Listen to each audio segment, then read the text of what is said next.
আসসালামু আলাইকুম। প্রিয় দর্শক, অন্য মঞ্চের আলাপ চাইতায় আপনাদেরকে আমন্ত্রণ জানাচ্ছি। দিল্লিতে একটি একেবারেই নিরামিষ সেমিনার, আর তাই নিয়ে বাংলাদেশে শুরু তোলপাড়। ওই যে কথায় আছে না, রজ্জুতে স্বপ্ন সর্পভ্রম, মানে দড়িকে দেখে সাপ মনে করা আর সেই ভয়ে পাগল হয়ে যাওয়া। তো ঢাকার হয়েছে, বাংলাদেশে শুরু হয়েছে তাই। ঢাকার আমার দেশ সমেত বিভিন্ন দৈনিক সংবাদ মাধ্যম খবরটি নিয়ে এমনভাবে নেমেছে বাজারে যেন ভারত মহা অন্যায় করেছে এই সেমিনার ডেকে। বাংলাদেশের সংবাদপত্রগুলোর হাল হয়েছে এখন অনেকটা সেই ছড়াটির মতো, ইউনূসের কোলে বাংলা মিডিয়া দোলে। এই খবর যে শুধু ঢাকার নামি দামি মিডিয়া দিচ্ছে তা নয়, দেশের সব প্রান্তের ছোট বড় শহরের তুচ্ছাতি তুচ্ছ মিডিয়া পর্যন্ত দিয়েছে এই খবর। বড় মিডিয়া যেভাবে পরিবেশন করেছে খবরটি মোটামুটি একভাবে দিয়েছে সমস্ত মিডিয়া। তাতে এমন সন্দেহ করাই যায় ইউনূস সাহেবের সর্বজ্ঞানী প্রেস সচিব, কি যেন নাম, ডাস্টবিন, সরি শফিকুল আলম, তিনি একটা থ্রেড পাঠিয়েছেন সরকারের থেকে সবার কাছে, সূত্র পাঠিয়েছেন, সুতো তোমরা এই অনুযায়ী খবর করো।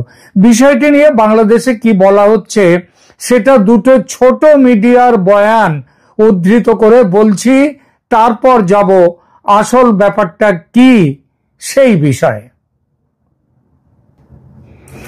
বাংলাদেশের খুলনা থেকে একটি সংবাদ মাধ্যম, নাম হচ্ছে সময়ের খবর, তারা তারা যে খবরটা দিয়েছে সেটা একটু পড়ি। তারা লিখছে, হেডিং দিয়েছে, ভারতের দিল্লিতে বাংলাদেশ বিরোধী দিনব্যাপী সেমিনার, এবং খবরের একদম নিচেই দিয়েছেন 4 জন নেতা নেত্রী, 3 জন পুরুষ, 1 জন নেত্রী মহিলা, তাদের নাম দিয়েছে, ছবি দিয়েছে, এবং তাদের সম্পর্কে বলা হয়েছে যে কথাগুলো, তাদের নামগুলো হচ্ছে সৈয়দ বদরুল আহসান, তানিয়া আমির, তারপর আবুল হাসনাত মিল্টন এবং হারুন আল রশিদ। এবং এই পত্রিকাটি আবার লিখে দিচ্ছে যে কি ছিল কনসেন্ট নোট, সেটাও তারপরে একটা ছোট হেডলাইন করে দিচ্ছে, চীন, পাকিস্তান ও বাংলাদেশের অভিন্ন স্বার্থ ভারতের জন্য নিরাপত্তা চ্যালেঞ্জ তৈরি করেছে। এটা হচ্ছে সেমিনারের কনসেপ্ট নোট। তারপরে ডক্টর শহীদুজ্জামান, বাংলাদেশের তিনি একজন বিশ্লেষক, তিনি রাজনৈতিক বিশ্লেষক, তার কথা দেয়া রয়েছে, বাংলাদেশ বিরোধী প্রপাগান্ডা চালিয়ে দিল্লি সফল হবে না। তার নিচে আবার ডক্টর দিলারা চৌধুরী, তিনিও এই ইউনূস সরকারের পক্ষে এবং বাংলাদেশের সম্ভবত তিনিও একজন বিশ্লেষক রাজনীতির। তার যে কথাটা দেয়া হয়েছে, দিল্লির এই অপতৎপরতার উদ্দেশ্য আওয়ামী লীগকে পুনর্বাসন। এইবার খবরের বিস্তারিত খবরে যাই। আজ অংশ নিচ্ছেন আওয়ামী দোসরের উচ্চ পর্যায়ের 4 নেতা। এই যা 4 জনের কথা বললাম, এরা দিল্লিতে স্বয়ং শেখ হাসিনা আছেন এবং আরো অনেক আওয়ামী লীগের নেতা নেত্রী, তারা দিল্লিতে এবং কলকাতায় সারা ভারতে রয়েছেন। তাদের কেউ নেই, তাদের অনেক বেশি নাম, তারা কেউ নেই, কিন্তু এখানে বলছেন আওয়ামী দোসরের উচ্চ পর্যায়ের 4 নেতা, হবে হয়তো তাই। যাই হোক, এরপরে খবরে কি বলা হচ্ছে, বিশ্বে বাংলাদেশের ভাবমূর্তি ক্ষুণ্ণ করার পাশাপাশি ডক্টর মোহাম্মদ ইউনূসের নেতৃত্বাধীন অন্তর্বর্তী সরকারের ওপর চাপ বাড়াতে আজ শনিবার দিল্লিতে অনুষ্ঠিত হচ্ছে এক আন্তর্জাতিক সেমিনার। জুলাই বিপ্লবে পতিত স্বৈরাচার শেখ হাসিনার পতনের পর ভারতের পক্ষ থেকে গত 1 বছর ধরে বাংলাদেশ বিরোধী যেসব মিথ্যা প্রপাগান্ডা ও বয়ান তুলে ধরা হয়েছে, সেমিনারেও সেসব স্থান পাবে। ভারতের পক্ষ থেকে বাংলাদেশ বিরোধী কোনো মিথ্যে প্রোপাগান্ডা বা বয়ান একদমই তোলা হয়নি ভারতের পক্ষ থেকে। মানে যদি বোঝায় যে ভারতের সোশ্যাল মিডিয়া কিংবা মিডিয়ার পক্ষ থেকে, মিডিয়ার কোনো বড় মিডিয়াও এরকম বাজে খবর দেবে না, সোশ্যাল মিডিয়ায় কেউ না কেউ কেউ কেউ দিতেই পারে এবং দিয়েছেও, অস্বীকারের জায়গা নেই। কিন্তু সেটাকে ভারতের পক্ষ থেকে বলাটা কি ঠিক হলো মানে সংবাদপত্রে? যাই হোক, তাকে বলেছে দিল্লি ও ঢাকার একাধিক কূটনৈতিক সূত্র আমার দেশকে এসব তথ্য জানিয়েছে। রাজনৈতিক এবং আন্তর্জাতিক বিশ্লেষকরা দিল্লির তৎপরতাকে বাংলাদেশ বিরোধী প্রোপাগান্ডা আখ্যা দিয়ে বলেছেন দেশে অস্থিতিশীল পরিস্থিতি তৈরি করে। আরে বাবা, অস্থিতিশীল পরিস্থিতি এখনো তৈরি করতে হবে? অস্থিতিশীল পরিস্থিতি, বাংলাদেশে কি এখন স্থিতিশীল কোন পরিস্থিতি আছে? এটা তো অস্থিতিশীল পরিস্থিতি, এতটাই অস্থিতিশীল পরিস্থিতি যে পাকিস্তান আমলেও এইরকম হাল ছিল না, এবং বাংলাদেশ আমলেও সেই 1971-এর পর থেকে 72 থেকে তখনও এইরকম দেখা যায়নি বাংলাদেশের পরিস্থিতি আজ যা আছে। যাই হোক, এখানে বলা হচ্ছে দেশে অস্থিতিশীল পরিস্থিতি তৈরি করে পতিত আওয়ামী লীগের পুনর্বাসনের পথ খুঁজছে ভারত। দিল্লি বারবার ঢাকাকে চ্যালেঞ্জ ছুড়বে। এই চ্যালেঞ্জ মোকাবিলায় জুলাই গণ অভ্যুত্থানের পক্ষের সব রাজনৈতিক দলের ঐক্য জরুরি। জুলাই গণ অভ্যুত্থান এখন কোথায়? তাদের আর দেখা যাচ্ছে? কোথাও দেখা যাচ্ছে না। আচ্ছা, এছাড়া আরো একটি সংবাদপত্রের ছোট্ট একটি প্রতিবেদন, সেটাও তুলে নিয়ে আসি। এই সংবাদপত্রটি যে বলছে, এরা যা বলছে সেটা হচ্ছে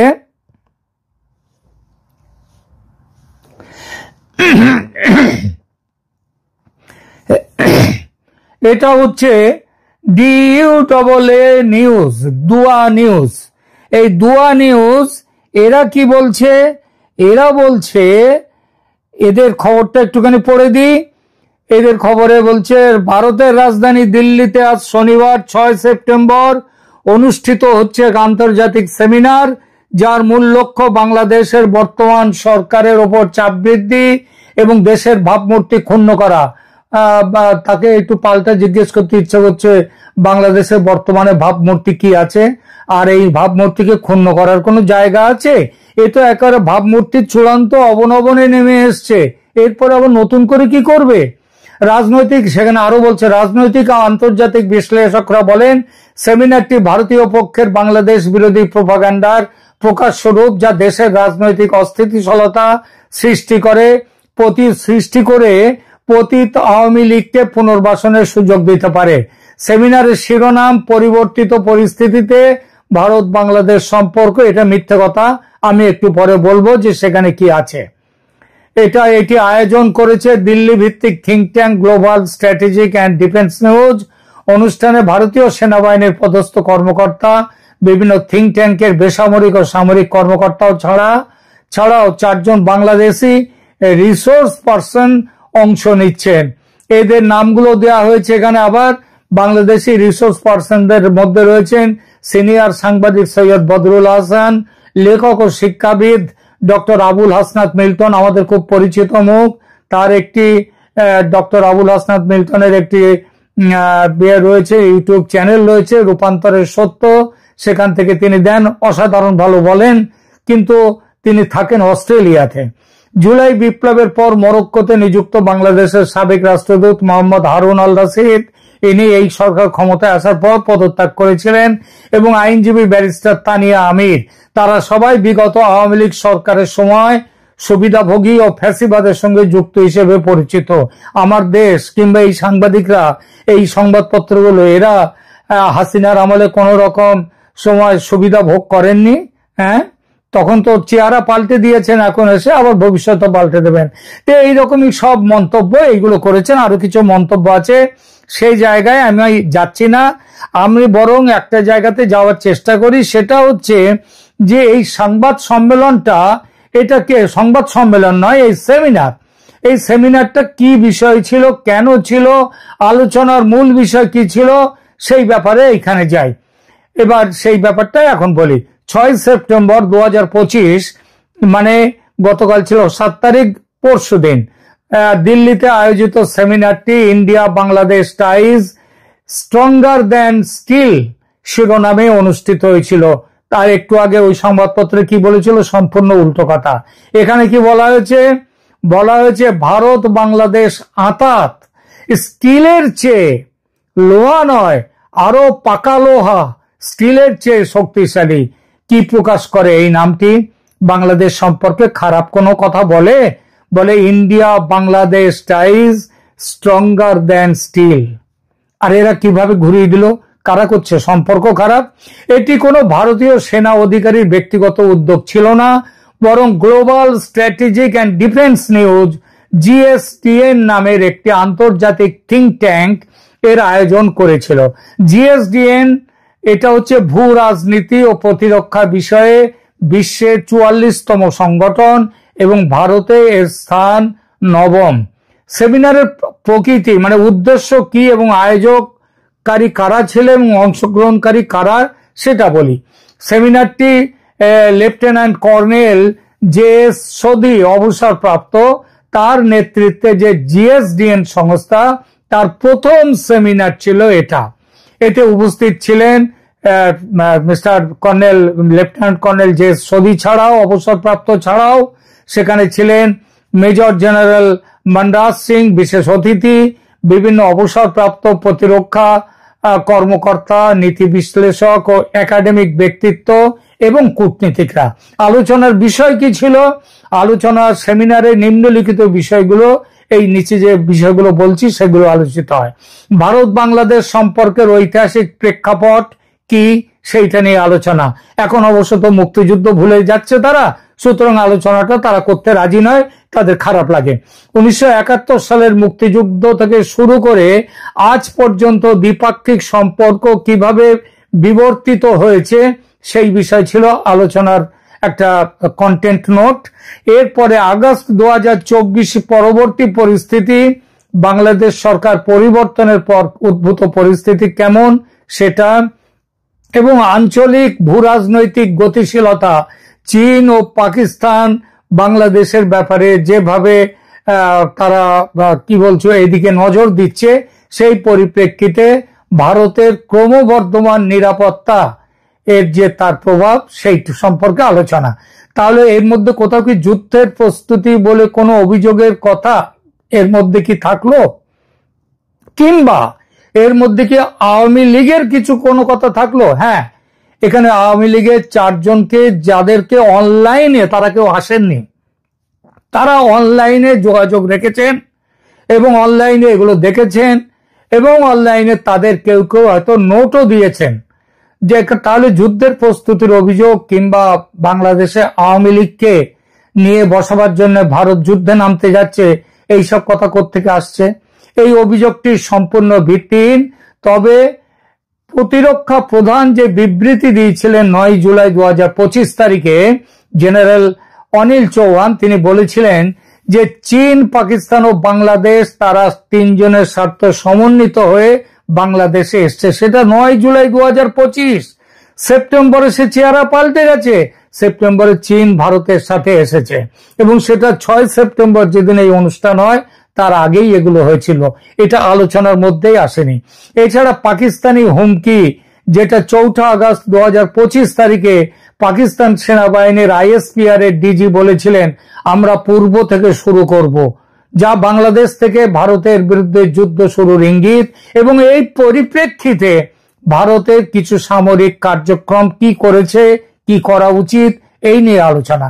ভারতের ইস্টার্ন কমান্ড নিয়মিত সামরিক মহড়া পরিচালনা করে থাকে, যার মধ্যে রয়েছে অনুশীলন, প্রচন্ড প্রহার কিভাবে করতে হবে, তার নাম দিয়েছে অনুশীলন প্রচন্ড প্রহার। তারপরে নাম দিয়েছে, এটা হচ্ছে অরুণাচল প্রদেশের। তারপরে হচ্ছে অনুশীলন পূর্বী প্রহার, এটা হচ্ছে ভারত চীন সীমান্তে। এগুলো সবই রুটিন প্রতিরক্ষা প্রস্তুতির অংশ, কোন নির্দিষ্ট দেশের বিরুদ্ধে যুদ্ধের প্রস্তুতি নয়।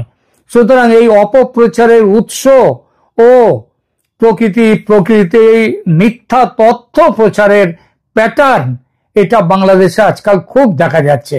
এটা সেমিনারের ভুল ব্যাখ্যা এবং তবে এই সমস্তগুলো এবং অতিরঞ্জিত ভাষা, যুদ্ধের প্রস্তুতি ইত্যাদি বলা হচ্ছে। এবার আসি আওয়ামী লীগের প্রসঙ্গ যদি এর মধ্যে কতটা কি ছিল। এমন নয় যে আওয়ামী লীগকে ফেরাবার জন্য ভারত কোনো সামরিক ব্যবস্থা নিয়েছে বা নেয়ার পরিকল্পনা করেছে। ভারত চাইছে শান্তিপূর্ণ উপায়ে নির্বাচনের মাধ্যমে বাংলাদেশের জনগণের পছন্দের একটা সরকার প্রতিষ্ঠিত হোক, যাকে বাংলাদেশের মানুষ চাইবে তাদেরকে।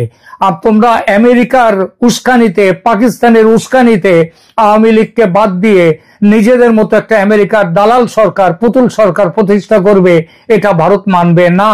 এই জন্য এটা শুধু ভারত নয়, বিশ্বের আরো অনেক দেশ দাবি করেছে আওয়ামী লীগকে নির্বাচনে অন্তর্ভুক্ত করতে।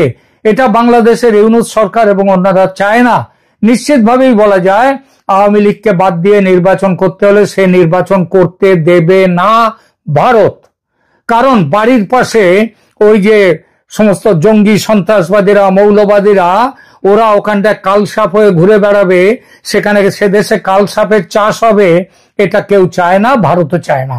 কারণ কালসাপ তো ভালো কথায় তার বিষ ফেলে দেয় না, ফেলতেও পারে না, তাকে মেরে ফেলতে হয়, সেই সম্ভাবনা যে একেবারে নেই তা কিন্তু নয়। তবে তার জন্য সেমিনারে আলোচনা করে কেউ এগোয় না, কেউ কোনোদিন এগোবে না। ঠিক আছে, এখনকার মতো এখানেই রাখছি। ভালো থাকবেন, ধন্যবাদ।